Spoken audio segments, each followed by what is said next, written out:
Jakarta yang merupakan salah satu kota dengan penduduk terpadat di dunia tentu memiliki kebutuhan air bersih yang tidak sedikit.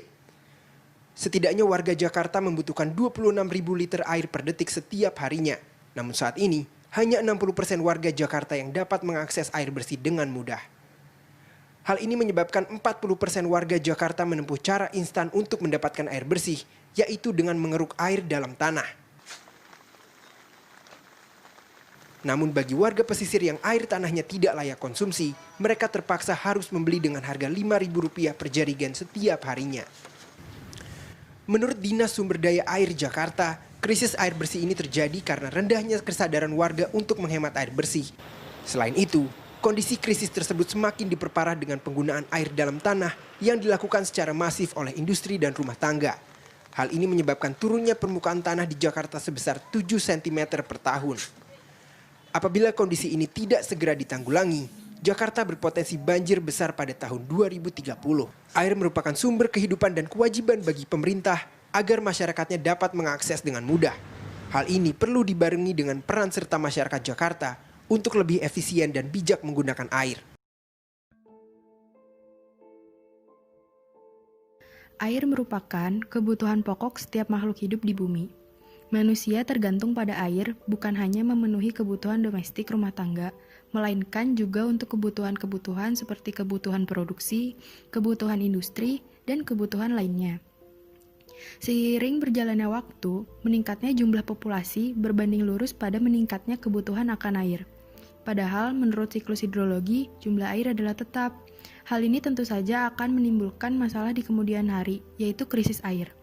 Menurut Kodoati dan Syarif, pada tahun 2010, air merupakan sumber daya alam yang paling unik jika dibandingkan dengan sumber daya lain karena sifatnya yang terbarukan dan dinamis.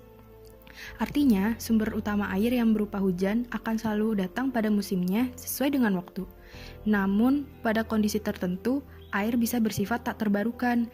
Misalnya, pada kondisi geologi tertentu di mana proses perjalanan air tanah memerlukan waktu ribuan tahun, sehingga bila pengambilan air tanah dilakukan secara berlebihan, air akan habis. Menurut Kodoati dan Rustam pada 2010, air tanah adalah air permukaan yang mengalami infiltrasi di daerah isian sehingga terdapat di bawah permukaan bumi. Menurut Juanda dan Hutasoit tahun 1999. Seiring laju pertumbuhan penduduk yang semakin tinggi, maka kebutuhan air pun semakin meningkat.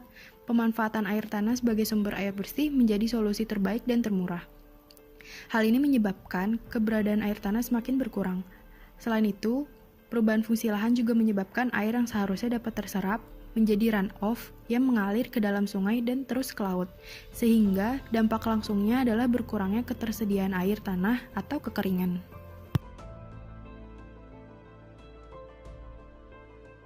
Selain itu, perubahan iklim berupa peningkatan suhu yang ekstrim juga menyebabkan perubahan periode penghujan ataupun musim kemarau yang berdampak kepada banyak sektor. Salah satunya, ketersediaan air bersih di beberapa daerah. Contoh negara yang terdampak adalah Indonesia. Pada tahun 2019, terjadi musim kemarau yang berkepanjangan, sehingga di beberapa daerah mengalami krisis air bersih seperti di daerah yang berada pada wilayah lahan kering, seperti di Gunung Kidul daerah istimewa Yogyakarta, daerah pesisir, dan hingga wilayah di luar Pulau Jawa. Halo teman-teman semua, kami dari kelompok 2 akan membahas tentang ketersediaan air bersih yang ada di wilayah masing-masing. Video ini dibuat untuk memenuhi tugas mata kuliah Ekonomi Sumber Daya Alam. Selamat menyaksikan ya!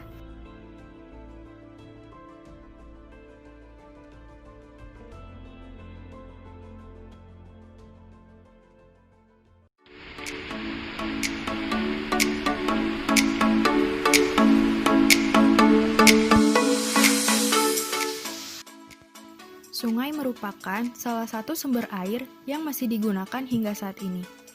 Di daerah pedesaan, masih banyak ditemui sungai-sungai dengan sumber air yang bersih. Masyarakat sekitar menggunakan air tersebut untuk kebutuhan sehari-hari. Selain langsung mendatangi sungai, masyarakat sekitar mengalirkan air dari mata air sungai tersebut ke rumah mereka masing-masing. Masyarakat mengalirkan air dengan pipa paralon dan selang. Memang di sini membutuhkan pipa paralon dan selang yang panjang, tergantung letak rumah masing-masing. Pipa paralon dan selang tersebut disambung sepanjang aliran sungai, hingga sampai pada rumah masing-masing. Lalu, setiap sambungan pipa paralon dan selang tersebut diikat dengan karet bekas ban. Mengapa menggunakan karet? Karena karet mampu mengikat dengan lebih kuat, dapat menahan dorongan atau tekanan dari air tersebut, sehingga sambungan tidak mudah jebol.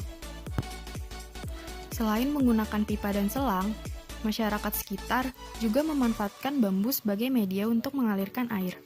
Namun, penggunaan bambu dinilai kurang efektif karena sifat bambu yang mudah bocor, rembes, dan busuk jika terkena air secara terus-menerus. Selain itu, penggunaan bambu juga kurang praktis karena bambu tidak selentur pipa paralon dan selang, sehingga bambu tidak bisa dibengkokkan dengan mudah. Meskipun air tersebut langsung dari mata airnya, namun jika digunakan untuk air konsumsi, sebaiknya air tersebut disaring dan harus direbus terlebih dahulu, hingga benar-benar matang, agar bakteri-bakteri yang ada di air tersebut mati.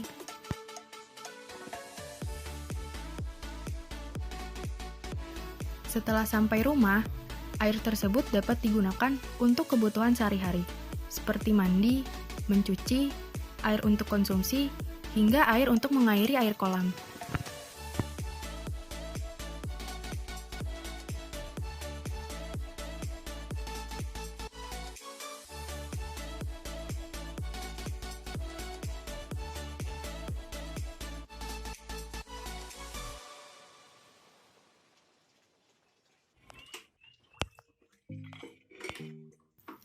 Selain air sungai, air sumur juga termasuk salah satu sumber mata air yang digunakan oleh masyarakat, terutama di wilayah pedesaan.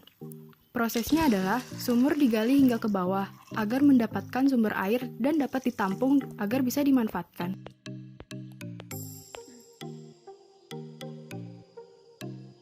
Sumur pompa atau sanyo. Melalui sumur tersebut, air dapat dialirkan dengan beberapa cara. Salah satunya yaitu menggunakan pompa atau sanyo. Air akan mengalir melalui pipa paralon yang kemudian disalurkan ke bak penampungan air. Setelah itu, air siap digunakan untuk keperluan sehari-hari.